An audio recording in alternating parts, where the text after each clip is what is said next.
Hi everyone, today I'm going to be talking about Marxism, Philosophy and Economics by Thomas Sowell. When I read this I found out he actually used to be a Marxist when he was younger, until about his 30s, so that's pretty interesting. He actually takes himself completely out of the book and he seems to be trying to convey the ideas and writings of Marx completely objectively, although of course that's kind of impossible. Everyone who writes about anything can't help putting them, their own mind and their own thoughts into what they're saying. I wanted to read this book because I want to understand Marxism and communism a little bit better, so that I can sort of better debate with communists and Marxists who are familiar with this literature. But when I've tried to read Marx's writings directly, it's never really made any sense to me. I can't, I get to the end of a paragraph and I actually don't know what he said. It's like it's written in another language. I don't know what it is, but I thought it might be easier to read Thomas Sowell's writing about it, because I know that I'm familiar with Thomas Sowell's writing style and it seems to make sense to me and I can understand it at least. So I've got to say it actually didn't make much sense still. I sort of reread paragraphs and whole pages again and again. It took me, it's a short book, but I ended up it took me weeks to read it, in the evenings. I just got to the end of a paragraph, read it again, got to, an excerpt from Marx's own writings, this sort of fairly long points where he quotes Marx directly, and it just didn't stick. I couldn't understand it at all.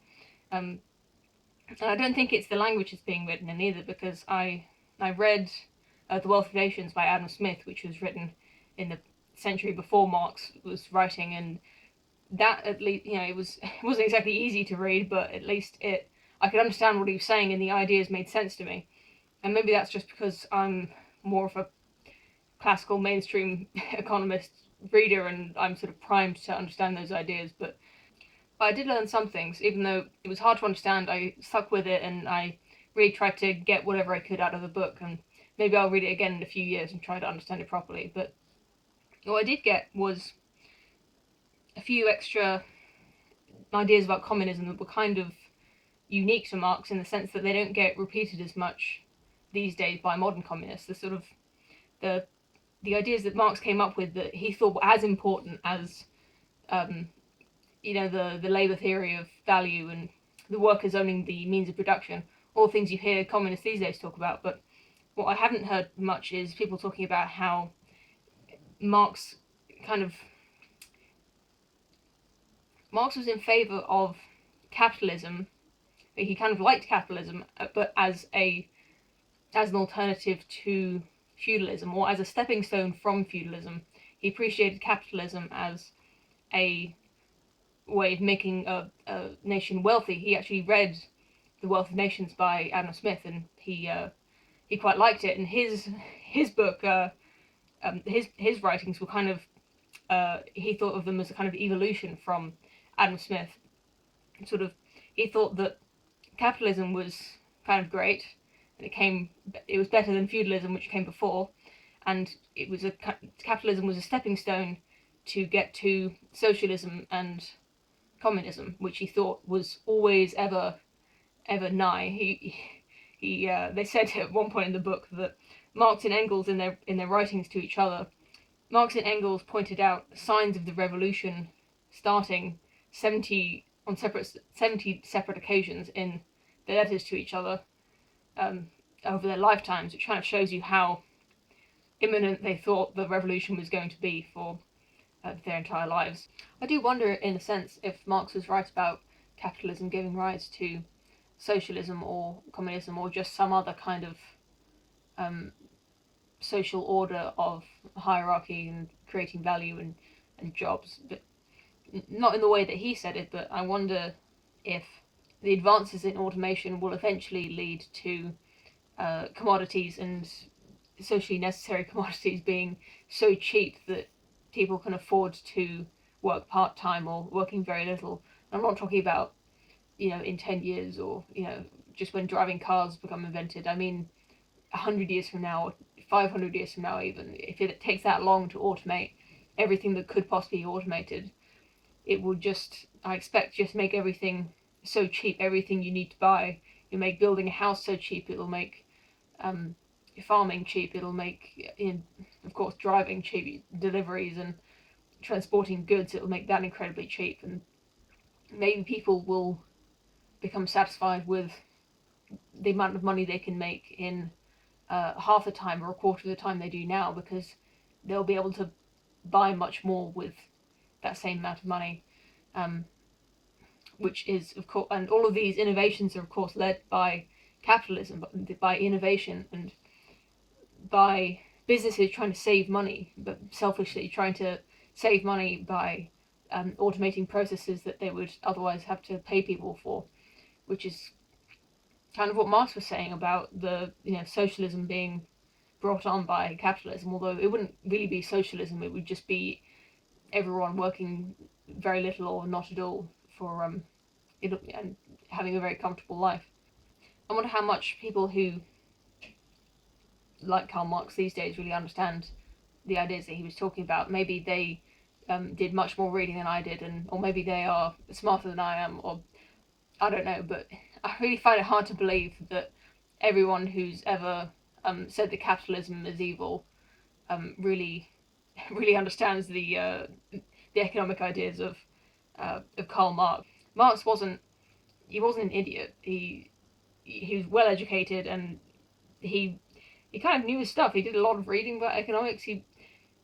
His ideas aren't completely potty. He's not they aren't the ramblings of a moron or a crazy person. He's just, his entire economic theory seems to come from the idea that workers are being exploited by the factory owners and the people who own the businesses, and by the capitalists.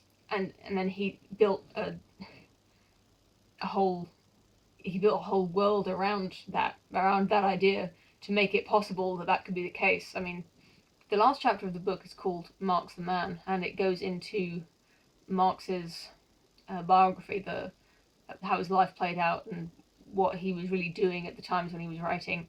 Last week, I made a video in which I said that Marx never had a job, but actually that was incorrect, and I realized immediately after posting the video that it was incorrect, but I put it in the description, but I worry that some of you didn't read it. But anyway, Marx did have a few jobs. I mean, of course, he was an author and he did sell a few of his books, but he also wrote for magazines and for papers, briefly. But what I meant when I said that was that he never had a job that he was able to sustain his family with. He lived entirely off basically Engels giving him money, his other friends giving him money. He got inheritances from his parents dying and from other relatives dying, and his family basically lived in poverty, in squalor. I think they lived in some slum or something, and he just sold off family heirlooms whenever he needed to, and he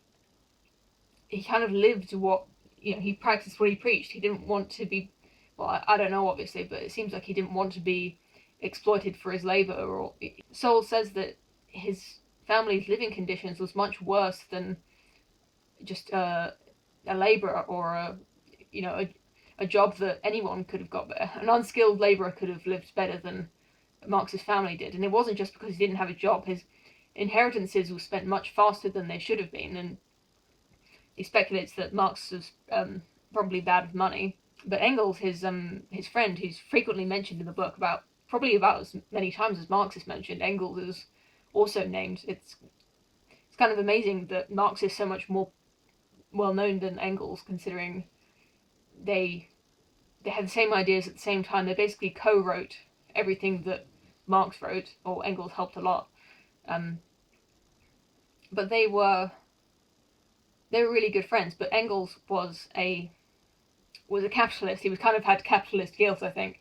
He worked in his father's business after his father left it to him. He lived in Manchester while Marx was living in London, I think, for a lot of their lives, and they just wrote letters to each other, and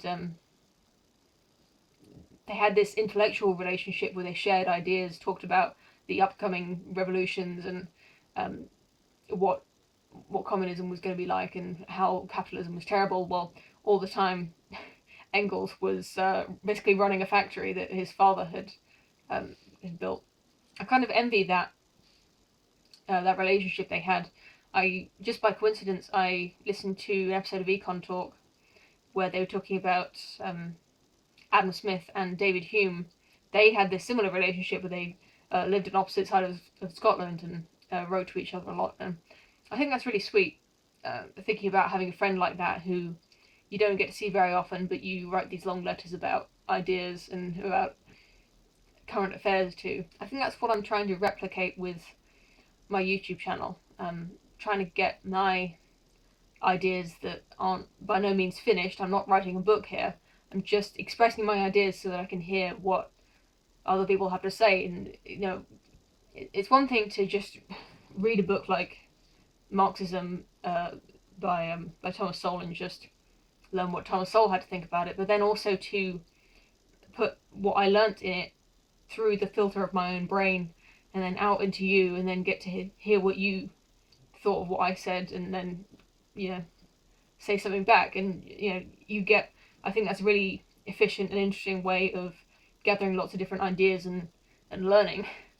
So I really do appreciate all the comments I've been getting on my videos, and I hope that you will continue to leave comments on this video and my other ones. And what I'd really like is if you would make your own videos.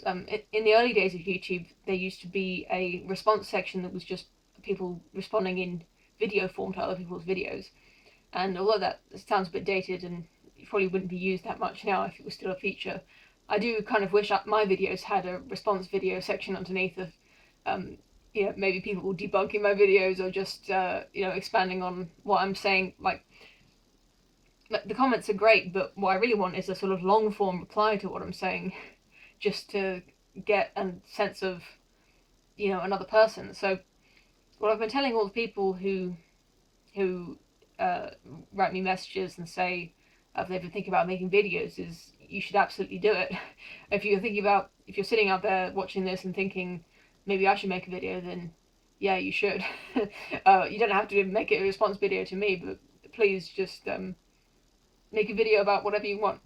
And if you put a link to it in a comment or in a direct message, then I'll definitely check it out. Although if it's a long video, I might not watch all of it. I don't promise to like it. I promise to at least give you a chance. Alright, so thank you for watching, and please leave your comments and please make some videos. That'd be great. Goodbye.